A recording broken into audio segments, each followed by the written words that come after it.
Genuinely, if you are really good at this game, I think every single Night Lord in this game is beatable consumables only. Maybe the only exception being Dreglord because of how tanky it is, plus the fact that it has 2 phases. I don't know. I'd be interested to see somebody prove it. I am not doing the Dreglord fight. Consumables only. I'd rather pull my eyes out a spoon.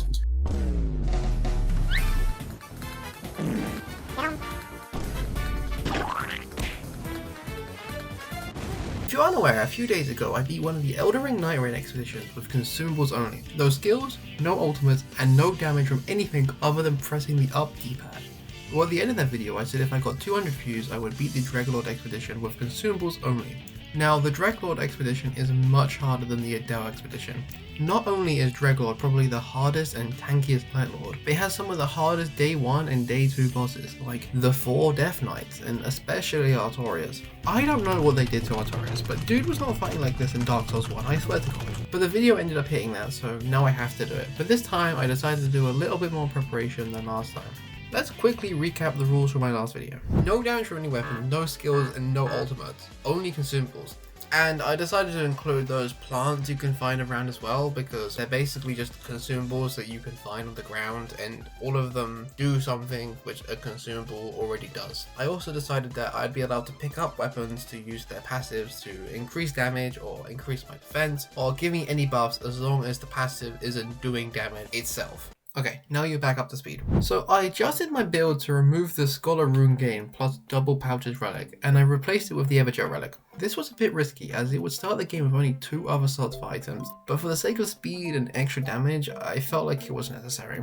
Next, I downloaded the Arena mod to practice each of the bosses on the expedition, and I wrote a little guide for myself to quickly pull up on my phone, just reminders and good advice to keep in mind while fighting the boss. But I couldn't ignore the inevitable forever. So one night I sat down to finally start practicing the expedition.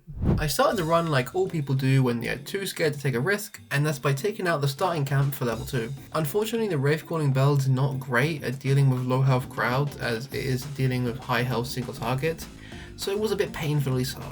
But I wanted to reserve my pots for the castle where I went next.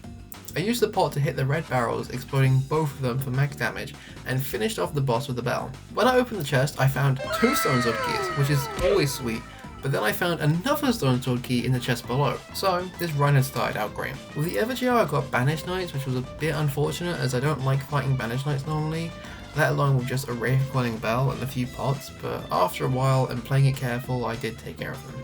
Now, I made a bit of a mistake here, as I ended up getting tunnel vision on the scarabs and the talismans. Now, an improved magic attack power, improved pot throwing damage, improved health, or improved FP or stamina would have all been very useful. But I found none of them, and I really should have focused on other things first, like trying to get as many Evergels done as I could, or I could have just been grinding runes in the castle, which I did end up doing. Once I did get to the castle, I quickly took out the Black Knife Assassin, who was made much easier with the level 3 pots. But by that time the day had already come to an end, I managed to get one more Evergel before running to the circle where I got the bears. Great Red Bear is weak to fire and a single target, unlike the Death Knight, so I much preferred it to them. Keeping my distance and running for its legs when it got close to me was the safest strategy, as long as I was careful of the Beast Claw attack, which wasn't too hard to dodge. It was a pretty easy fight. Luckily nearby there was an ancient dragon, and like any dragon, they take extra damage to their heads, so I just locked onto its head, kept my distance, and shredded its health bar in 47 seconds. And luckily I found a Stormhawk axe, which increased my FP by 3 after landing an attack, which was so good. If I held this in my hand and didn't use it, the Wraiths would restore 3 FP each, and each Wraith cost 6 FP. So if a Wraith hit, it would restore half the FP it costed, essentially doubling my FP. I grabbed the 2 churches on the side of the map and got another Stone Sword key, and then proceeded to the nearest Evergel where I got Beastman.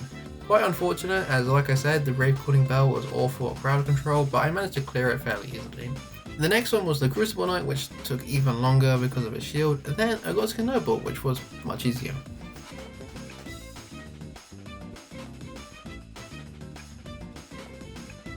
Which was much easier.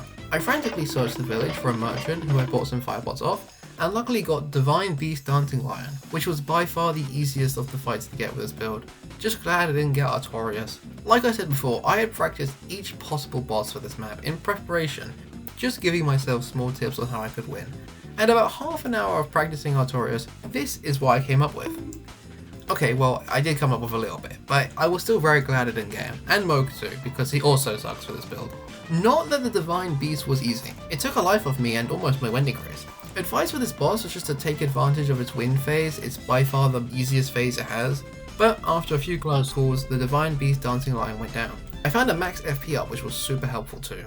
Entering the Dreglord's fight, I had me Wraith Calling Bell, 8 Firebots, 4 Starlight Shards, and 2 Wending Graces. Now, I was extremely confident that this first phase was going to be a joke. The Dreglord has 2 ranged attacks in its first phase. One of them is like pathetically easy to dodge, and the other you can see coming because his little bonk stick starts glowing. And first phase Dreglord has no ability. So I use this little glitch that allows me to run while using the Wraith Calling Bell. If you want to know how to do this, by the way, you just keep holding the sprint down, jump, and then press the iron button, and you will now sprint while using the item, assuming that the item doesn't force you to stop your movement. For me, this helped me keep my distance from the boss, and the Dreglord just could not keep up. I just kept running away and melting its health bar from a distance. This is truly some IGN level cheese. It does get a bit scary in the end when the rot worm faces start rushing you, but by that time the Dreglord is almost dead, so I just throw a fire at it to be safe. The Dreglord will not waddle towards you anymore. It becomes quicker and closes gaps almost immediately. It also puts up structures around the map, which the Wraith Calling Bell can accidentally hit while trying to track it. Luckily, it still keeps some of its first phase moves, like this one, which is just free damage for me, and this projectile, which I don't think was ever mentioned in playtesting, because I think it's legit impossible for this projectile to even hit you on this terrain. By the end, it turned out I didn't even need the Wending Graces, as I only lost 1 life. That is the Dreglord expedition done, consumables only. I know I spent a bit of time practicing this, but I thought it would be way harder. I literally sat down at midnight to do some practicing, and I couldn't react or speak so I didn't wake anyone up. I think both of these videos just ended up being Wraith Calling Bell propaganda, to be honest.